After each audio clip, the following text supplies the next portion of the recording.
what's your favorite aspect of the game right now? What are you most looking forward to seeing?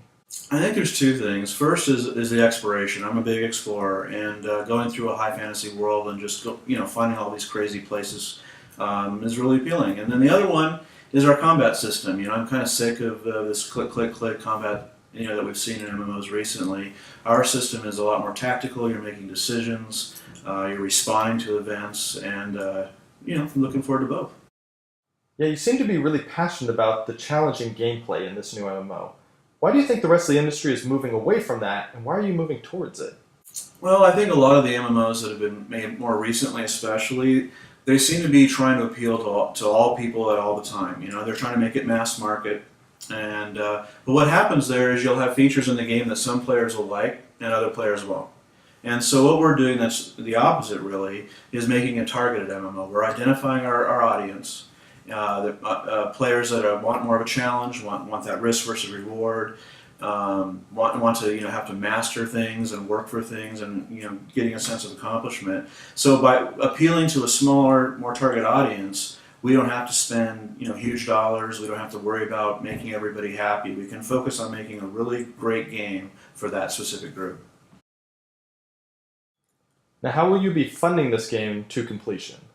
Well, the first round of funding, obviously, is Kickstarter. We may need more funding later, and we'll cross that bridge when we come to it. What operating systems do you plan to support? Well, the game will be a Windows game.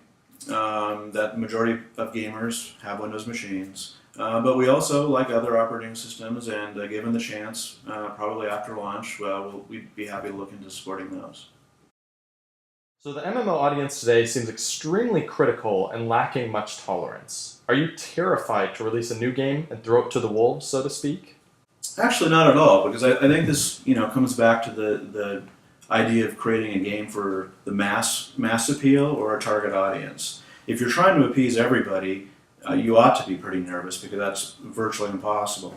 We've identified a target audience, and we're making a game that we want to play, that we know that this audience wants to play, and we're pretty darn confident that we'll enjoy it and they'll enjoy it. So when you say this game will be more challenging, even more difficult, what exactly do you mean? Are we looking at old school corpse runs where players can steal your loot? No, we're not looking at corpse runs and big penalties and punishing you and making you have to grind and do tedious repetitive things. That's not what we mean by difficult. That's tedious, not difficult.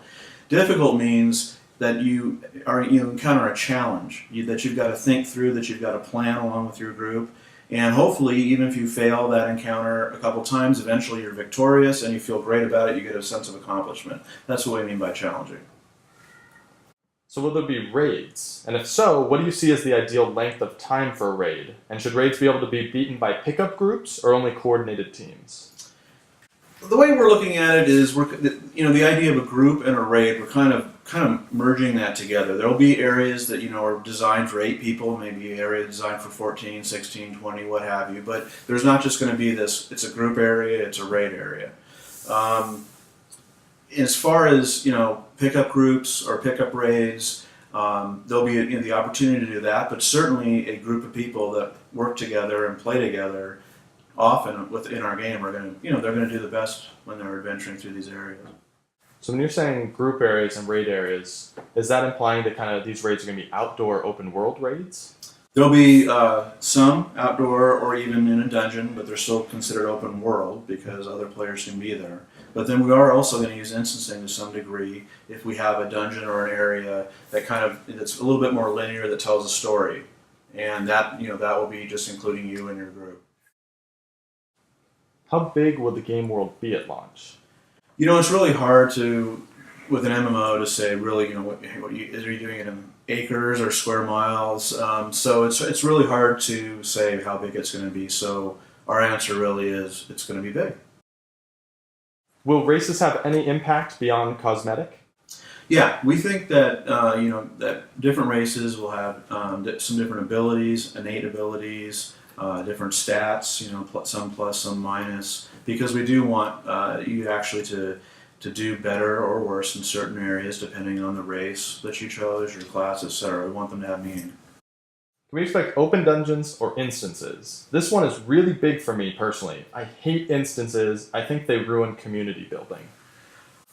I agree to some extent that you don't want a completely instance game because it does interfere with community. What we've chosen to do is create an open world, overland as well as dungeons, but also a group of dungeons that will be instance because that allows us to tell us more of a linear story.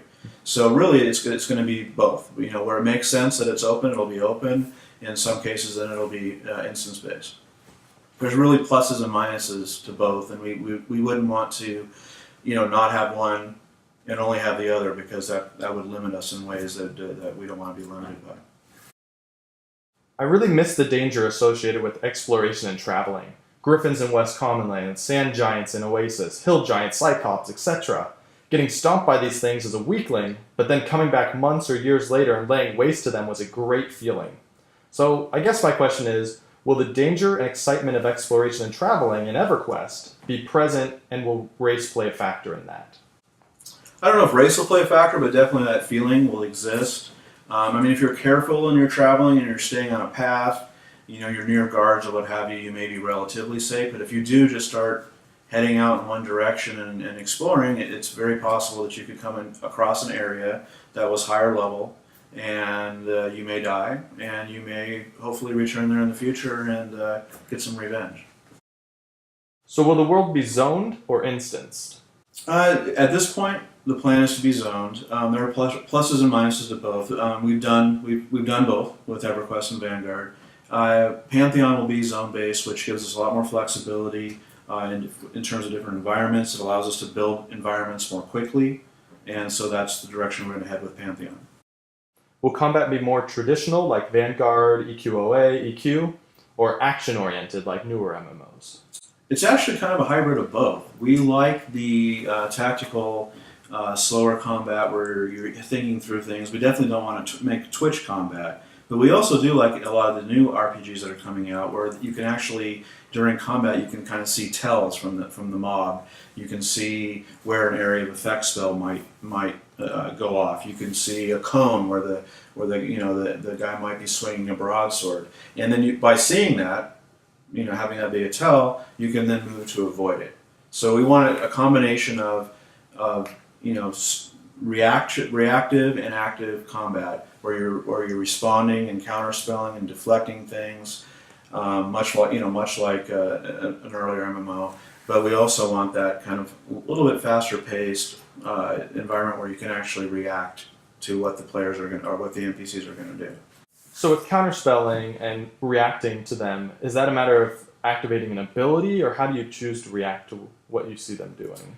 Well, there'll be passive and then active abilities. Passive abilities you'll set up before combat, stuff like dual wielding or a double attack or a riposte. But then in combat, you'll have different abilities and spells. And the big thing is that all of those abilities and spells are not just offensive. They're not just about how you're attacking the enemy. It's about reacting and having an answer to what the enemy's doing.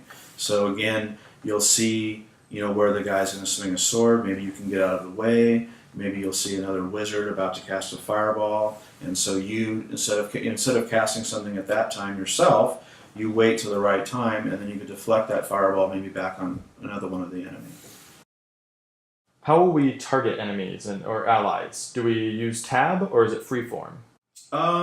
Probably tab. It's a UI situation, and we hope to have a UI that's customizable.